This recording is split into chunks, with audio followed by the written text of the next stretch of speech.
اهلا بكم مره تانية ببرنامجكم شباب على الهواء، واهلا بمشاركتكم التليفونيه على تليفون البرنامج رقم 257555863. رقم التليفون مره تانية هو 257555863. النهارده زي ما قلت لحضراتكم بنتكلم عن المنح المجانيه اللي بتقدم للشباب علشان الشباب دول يتعلموا مهنه.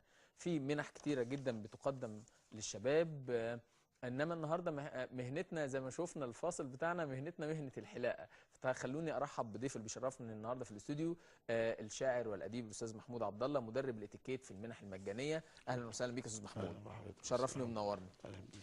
معلش هناخد الخبر معانا. بيقول منحة مجانية من وزارة الاتصالات براتب شهري 1000 جنيه.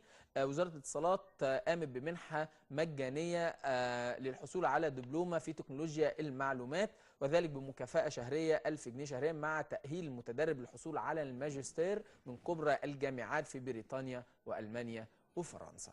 اعتقد ان دي خطوه مهمه مرشد جدا، خير طبعا. ان المؤسسات الحكوميه في الدوله تقوم بالدور ده، ويمكن المجتمع المدني بيلعب دور مهم جدا. اكيد. استاذ محمود، ليه